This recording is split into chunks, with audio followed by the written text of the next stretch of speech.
सबको मेरी शुभकामनाएं। और आज के लिए शुभ चाहते हुए मैं अपना परिचय देना चाहती हूँ। मैं मैरी नैन्सी हिंदी शिक्षिका MDS की सेवा कर रही हूँ और आज की पाठ की ओर जाने के लिए यह परिचय देती हूँ कि पहले बच्चों, आप 10वीं कक्षा के जिस पाठ को पढ़ना चाहते हैं वो है, जान लीजिए कि ये अति मुख्य भाग है आपके जीवन का, जो परीक्षा को पहली बार आप विश्व स्तर में सामना करते हैं। यानी हम अपने अपने राज्य सरकार की पद से परीक्षा लिखकर उत्तीर्ण होने की थाक में रहते हैं और विद्यार्थी गणों के लिए ये एक बड़ा क्षेत्र है जो उनका नाम रोशन हो जाए। गिल्लू आपके पाठ्य का अति मुख्य वर्णनात्मक प्रश्नों पर आधारित यह पाठ को लिखने वाले हैं महादेवी वर्मा जी। इनका एक संक्षिप्त परिचय इस प्रकार है। महादेवी वर्मा जी का जन्म 24 मार्च 1907 को फर्रुखाबाद में हुआ था। वर्मा जी गोविंद प्रसाद वर्मा और हेमा रानी के पुत्री बनी। इन्हें लोग कवयित्री के नाम से भी जानते हैं क्योंकि इन्होंने अनेक कृतियाँ की रचनाएं की है। यामा ये एक महाकाव्य है जिसके लिए इन्हें ज्ञानपीठ पुरस्कार भी प्राप्त हुआ था। इनकी अनेक कृतियों में नीरज, स्मृति की रेखा ये भी ऐसे एक रचना है जो लोग जानना चाहते हैं, पढ़ना भी चाहते हैं।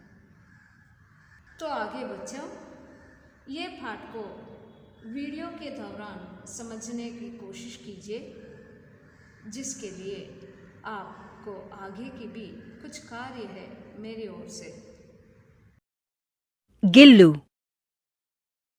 अचानक एक दिन सवेरे कमरे से बरामदे में आकर मैंने देखा 2 कौवे एक गमले के चारों ओर चोंचों से छुआ छुआउल जैसा खेल खेल रहे हैं। निकट जाकर देखा गिलहरी का एक छोटा सा बच्चा है जो संभवतः घोंसले से गिर पड़ा है और अब कौवे जिसमें सुलभ आहार खोज रहे हैं। वह निश्चेष्ट सा गमले से चिपटा पड़ा था।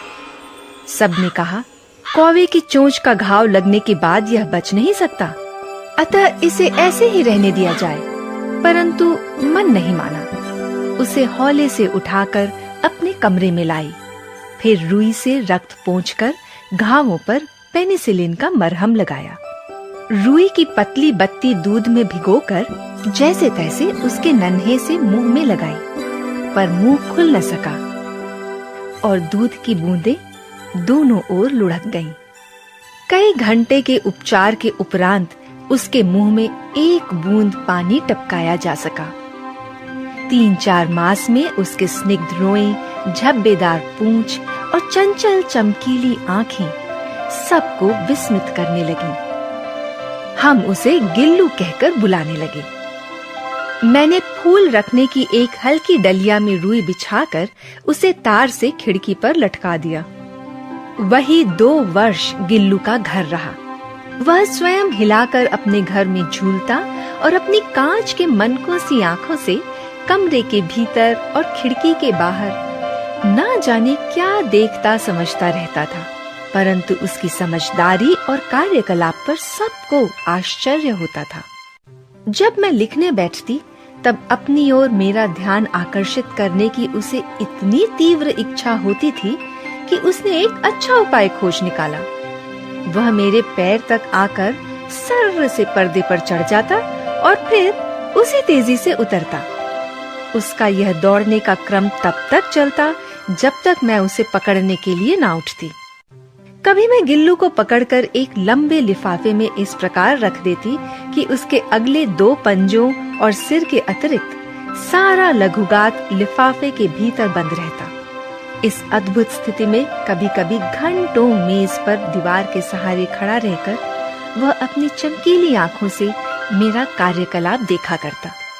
भूख लगने पर चिक चिक करके मानो वह मुझे सूचना देता और काजू या बिस्किट मिल जाने पर उसी स्थिति में लिफाफे से बाहर वाले पंजों से पकड़कर उसे कुतरता रहता। नीम चमेली की गंध मेरे कमरे में हौले हौले आने लगी। बाहर की गिलहरियां खिड़की की जाली के पास आकर चिक चिक करके ना जाने क्या कहने लगी।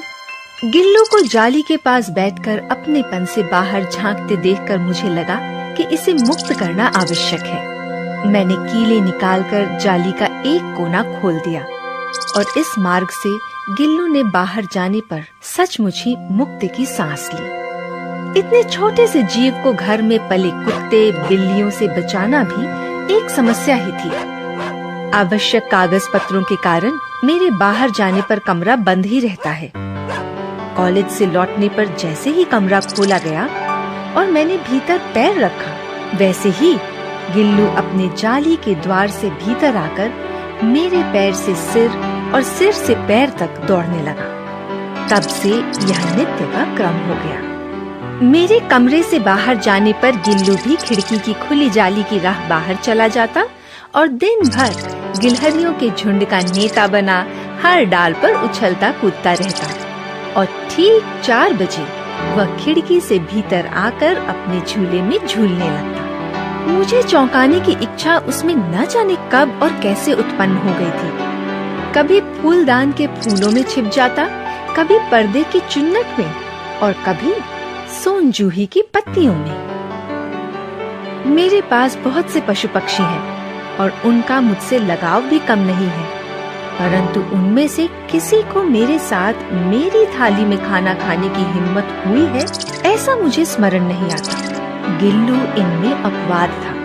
मैं जैसे ही खाने के कमरे में पहुंचती, वह खिड़की से निकलकर आंगन की दीवार बरामदा पार करके मेज पर पहुंच जाता और मेरी थाली में बैठ जाना चाहता। बड़ी कठिनाई से मैंने उसे थाली के पास बैठना सिखाया, जहां बैठकर वह मेरी थाली में से एक एक चावल उठाकर बड़ी सफाई से खाता रहता। काजू उसका प्रिय खाद्य था और कई दिन काजू ना मिलने पर वह अन्य खाने की चीजें या तो लेना बंद कर देता था या झूले से नीचे फेंक देता था।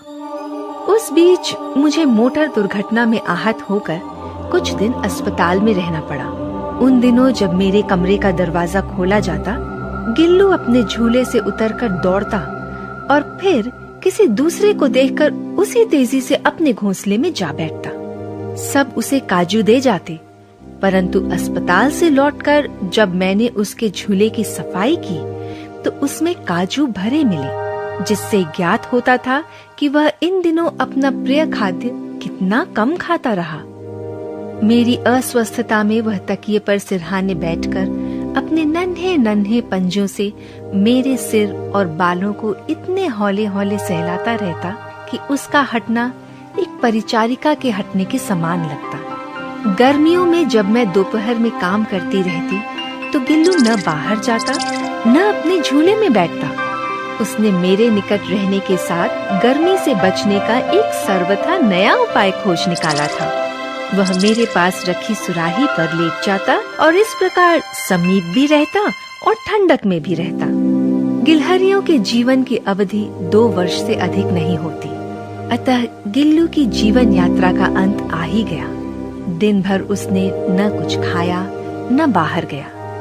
रात में अंत की यातना में भी वह अपने झूले से उतरकर मेरे बिस्तर पर आया और ठंडे पंजों से मेरी वही उंगली पकड़कर हाथ से चिपक गया जिसे उसने अपने बचपन की मरणासन स्थिति में पकड़ा था। पंजे इतने ठंडे हो रहे थे कि मैंने जाकर हीटर जलाया और उसे उष्णता देने का प्रयत्न किया, परंतु प्रभात की प्रथम किरण के स्पर्श के साथ ही किसी और जीवन में जागने के लिए वह सो गया। बच्चों, मानती हूँ कि आप पाठ को पूरी की पूरी तरह समझ गए। अब आपके लिए मेरी ओर से यह विनती है कि आप गिल्लू पाठ को आपके पाठ्य पुस्तक में खोलें और एक बार धीरे से पढ़ते जाएं।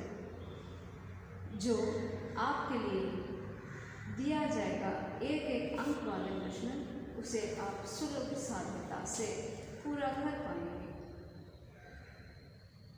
तो मैं अब यह दिया गया अभ्यास प्रश्नों को एक बार आपके सामने पढ़कर निकालें। एक वाक्य में उत्तर लिखिए।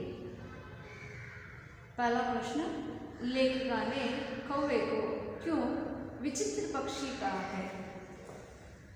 उत्तर इस प्रकार लिख सकते हैं। लेखिका ने कौवे को विचित्र पक्षी इसलिए कहा है क्योंकि यह एक साथ समादरित, अनादरित, अति सम्मानित और कभी अति अवमानित भी माना जाता है। दूसरा प्रश्न, गिलहरी का बच्चा कहाँ पड़ा है? गिलहरी का बच्चा गमले के पास संधि में छिपे पड़ा था। आगे तीसरा प्रश्न, लेखिका ने गिल्लू को गांव पर क्या लगाया? अब देखिए बच्चों, अब मैं पूरी वाक्य बोलना नहीं चाहती, लेकिन मैं ये कि शब्द बोलूँगी जिसकी उपयोग से आपको ही वाक्य बनाना है। पेंसिलिन का मरहम।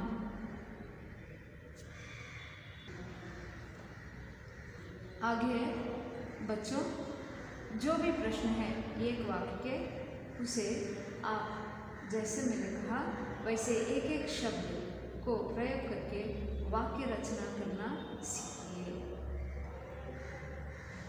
The leftover questions